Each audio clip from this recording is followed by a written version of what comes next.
I have with me on the line today a very special guest that I would like to introduce you to. Her name is Nicole Feltovic, and she's the author of the Fairy Tales Oracle Card Deck. Thank you so much for joining me today, Nicole. How are you doing? I'm great. Thanks for having me. I'm really excited for you to share with us everything about your passion and your work and the fairy tale oracle deck in general because I actually use this deck every day, so I'm excited to share it with all our viewers today. Can you share with us a little bit about what inspired you to create this deck? Well, in my late 20s, I began to open up a lot psychically, and everywhere I went, I would see um, fairy tale references.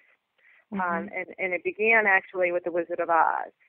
And it seemed to almost speak directly to me.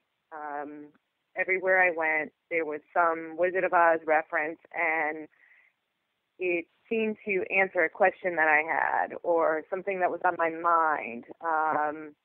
It would be like if I was uh, struggling with standing in my power, I might see the ruby red slippers, and that quote, you always had the power within you all along. Things like that. So the synchronicities began to open up a lot for me. And it was something that I was just totally enthralled with. So I began to journal all my experiences. And one synchronicity led to another, to another, to another. And then from The Wizard of Oz, then it went to Snow White, and then it went to Jack and the Beanstalk, and so on. And you know what I love about your deck is the fact that it speaks to me at a subconscious level. So it's like as soon as I get the deck, just the imagery and the the beautiful artwork and all of the symbology and the fairy tales in general actually speak to me at a subconscious level and help me to kind of figure out what emotional block I might have or decode whatever situation it is that I'm going so I understand it on a deeper level. Does that make sense? It does. It totally does.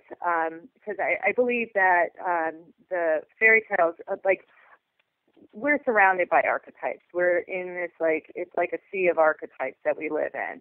And I believe that archetypes are not just patterns of behavior, they're like vibrational patterns of behavior. So they cause us, you're dealing with all of the archetypes that you embody, but you're also interacting with everyone else who has their archetypes that they're living with.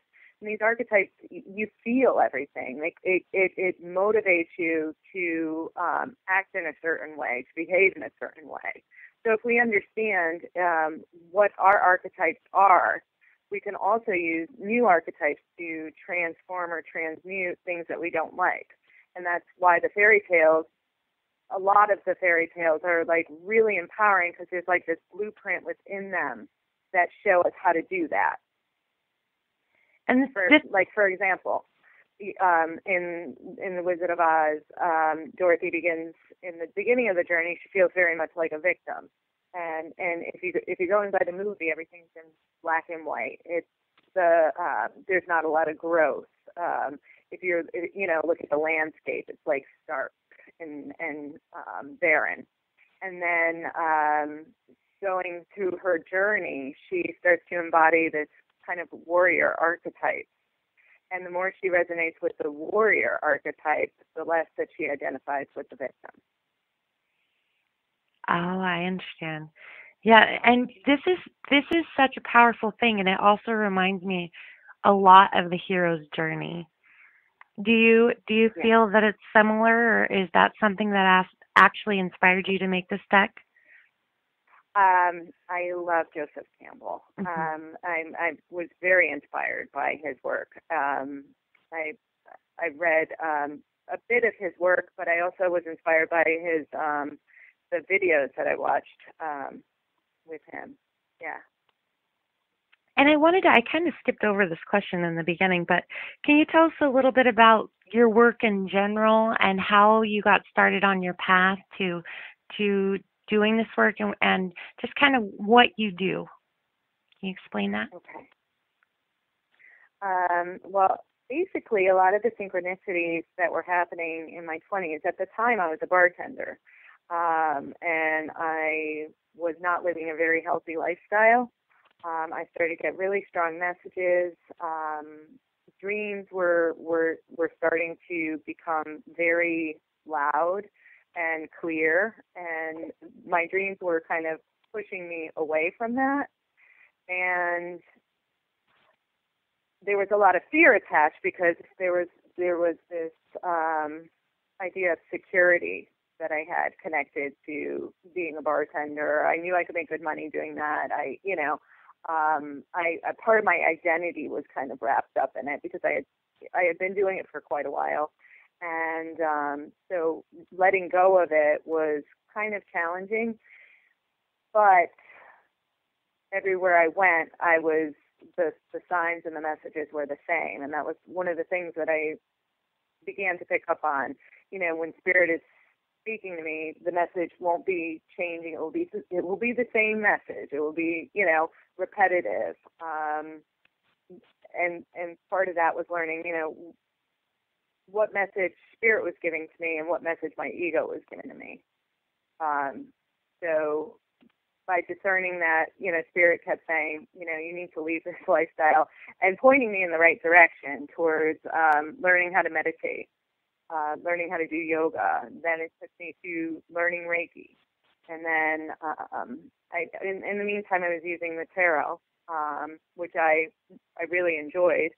But I also found that for me, in the back of my mind, working with fairy tales was something that I wanted to do more of. And working with color, I began to paint a lot around this time. So the dreams, the messages, and everything else were so colorful that I wanted to be able to show that in some way. And that's how it kind of began.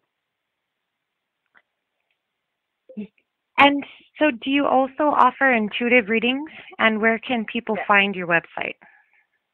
Okay. I do intuitive readings, and my website is sacredmysteryarts.com. I'm sorry, say that again. I didn't hear you. Is it www.sacredmysteryarts.com? Correct. Okay, awesome. Thank you. And so, Nicole, I absolutely love this deck, and I encourage everybody who's listening to try it. It's a free version, and you can actually download the free version, and there's a full version too. And you can find it. There's a link to it on your website, right? Yes. And you can also download it at www.indie-goes.com and just do a search for the Fairy Tale Oracle app.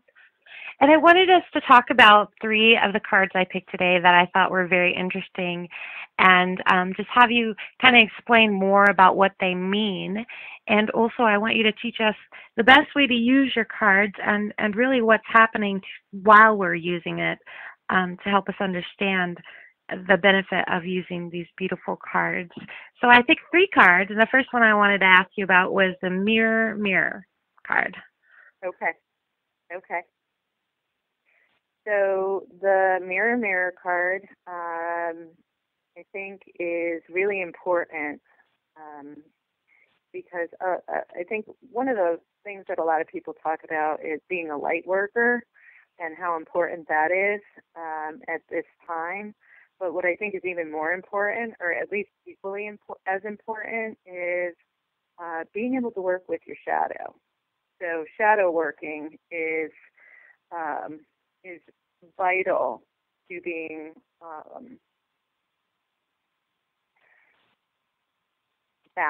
a balanced human being. And we all have insecurities and fears that come up. We all have our ego self. And if we don't acknowledge that within ourselves, we're going to end up projecting it onto other people or through not being conscious and not being aware of it, do damage to people we care about. So the mirror, mirror card is really important in recognizing where we feel insecure. And most people would like to just kind of push that under the rug and, hide that. And it's kind of a habit that a lot of us have. By really looking at where we're insecure, where we're jealous, where we're envious of other people, and becoming aware and conscious of it, and not judging ourselves, but holding kind of like that empathy that there's that insecurity there, but not allowing ourselves to kind of squirm away from it. Mm-hmm. I think that's really important. And so with this card, it's, when it shows up in a reading, it's like either you or someone around you is feeling insecure and might act out from the shadow. So it's important to remember that and have, again, like this compassion for yourself or the other, or whoever it is, but not to feed the insecurity, Mm-hmm. If that makes sense. I agree with you 100% as far as shadow work, and I believe that doing the shadow work is the best way to shift our life and to become authentic, because oftentimes we make decisions based out of fear and or the underlying beliefs that we have that we're not even aware of are kind of running our actions, and that's how we keep recreating these really unhealthy situations for ourselves. And then we say, why is this happening? I don't understand how I could attract this person or this situation into my life. But it's the mirror, and I like to call it kind of the mirror effect, because it is whatever I am expecting at a subconscious level, or whatever I believe at a subconscious level that I've kind of tucked away and I'm not willing to look at, or something I deny within myself, is what I am actually creating for myself. And so until we deal with that or look at that and embrace that and kind of hold that in front of us with, like what you said, without judgment, we really can't move forward in a way where we're free to create what we really want to create, because instead we're creating based off the shadow within ourselves that we're denying. Right. So I absolutely think that the shadow work is probably one of the number one most important things we can do as far as transformation and self-growth. And that's really what attracted me to your cards, is because it shows you that instead of all the, wonderful things about ourselves that we love to look at, we also have to see the other side of the coin too, which is the shadow side, because that has so many answers and it has gifts within itself. Just by paying attention to that and allowing it, and like you said, embracing it in a non-judgmental way, we'll grow from it. Absolutely. And there's other good qualities that we might have judged as being bad that we push down into the shadow as well. Whatever our belief system, it's kind of unique to everybody. How what was most valued in your family or your tribe, where you come from. If your intuition wasn't valued, you might push it aside and not give it the attention that it's due. It might actually be a great strength that you have too. So it's not always something that is a negative. Sometimes it's something that can be really, when brought to the light and assimilated and balanced, it can be, a great strength. I agree. And I wanted to talk to you about the next card too. It's called the Magic Wand. Can you tell us a little bit about that one? Excellent. Okay. The Magic Wand is, it's shown as kind of like this, it looks almost like a dragonfly, and it's a caduceus symbol. And then at the top you can see the butterfly. And I chose this as a magic wand to use the caduceus and that imagery because dragonfly is symbolic of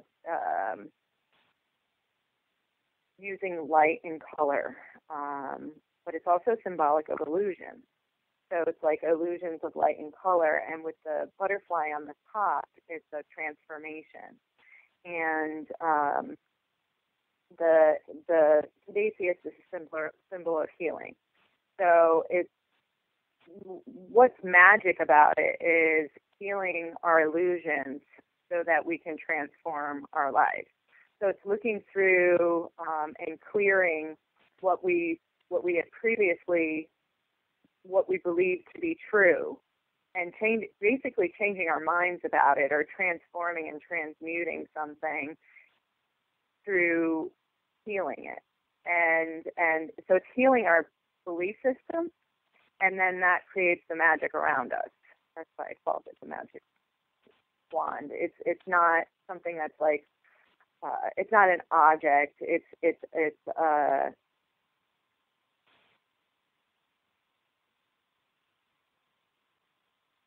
perception that has to be shifted, and that's what creates magic.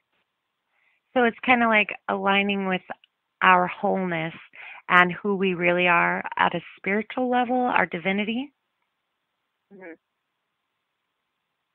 Is that what it represents?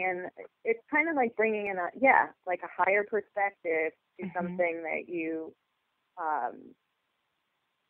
had previously looked at in a different way. So again, I'll go back to the Wizard of Oz.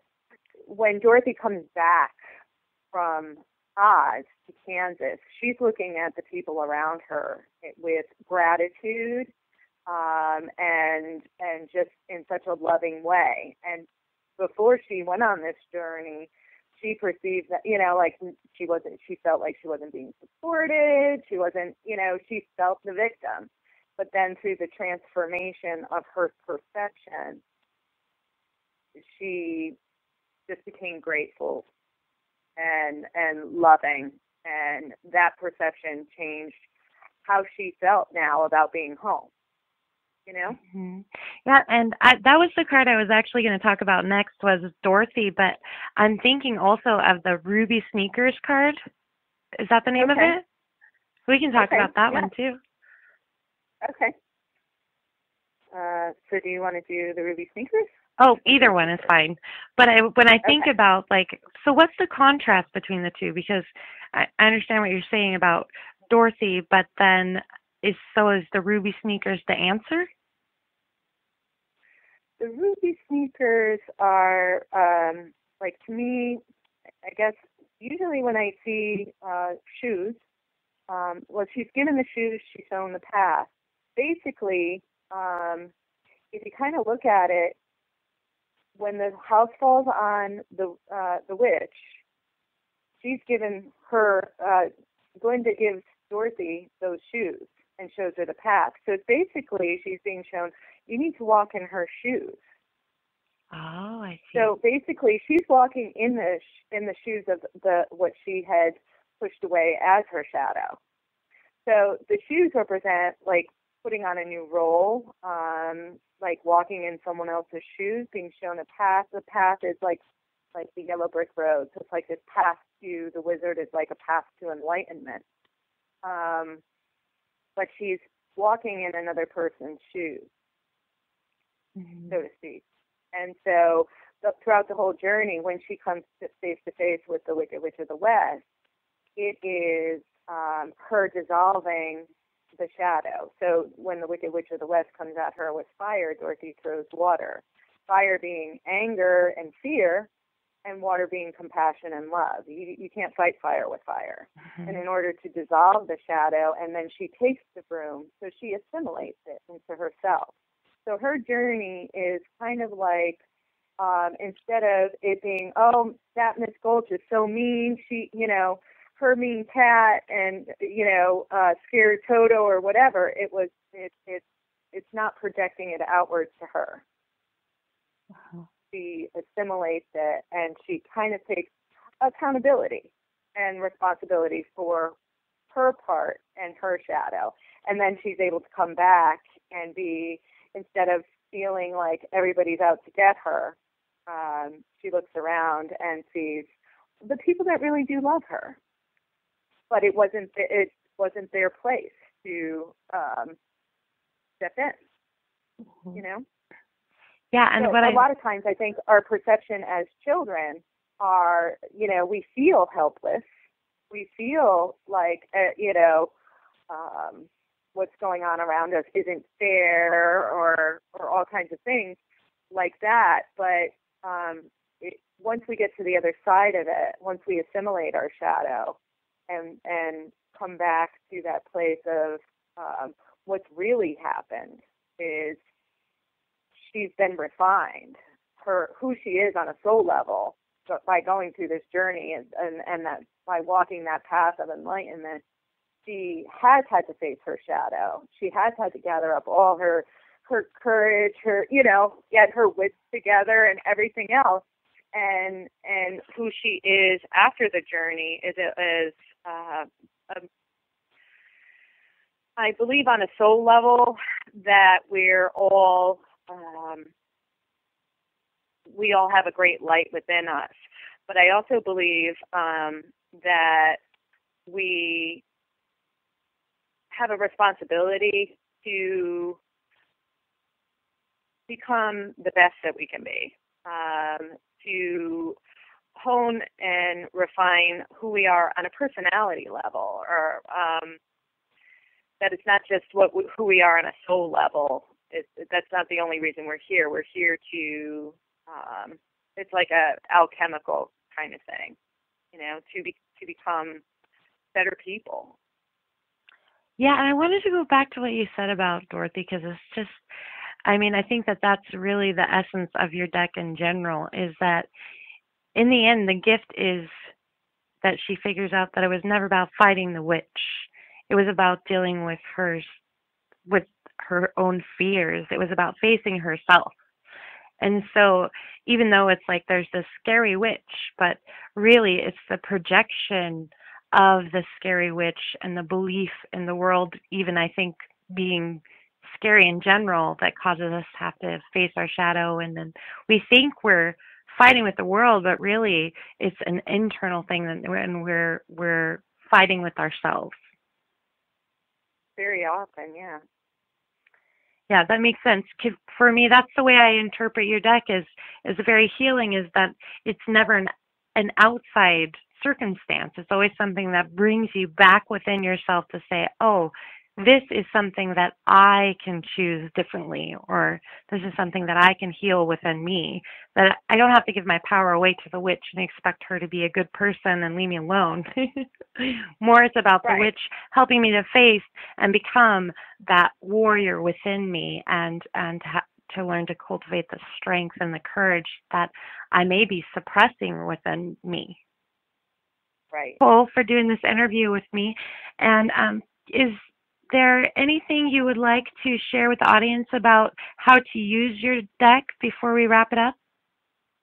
Well, I think that the deck is really easy to use. I think because we've been brought up with fairy tales, it's something that we're already familiar with.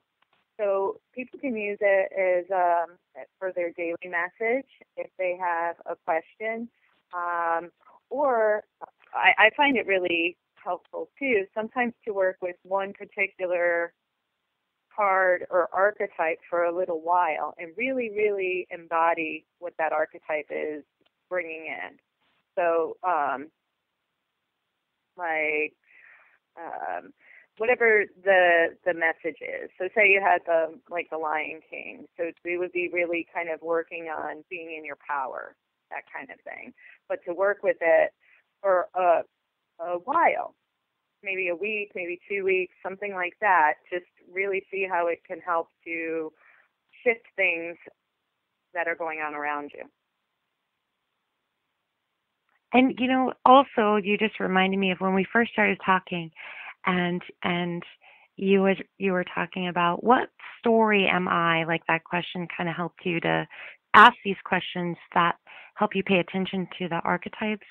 And so is that a reading that they can do? Because I find that a really powerful question. You know, what character or what archetype am I basically projecting or living at this moment? What role am I playing? Is that a question that you can ask and then actually draw the card? It's a great question to ask, and it can be life transforming. Yes, it's a great question. Well, thank you again, Nicole. It was so good having you on, and I encourage everybody to download this app again. There is a free version and a full version, and you can find it at www.indie-goes.com. And also, there should be a link to it on Nicole's website, which is www.sacredmysteryarts.com. Thank you again. Thanks, Kelly.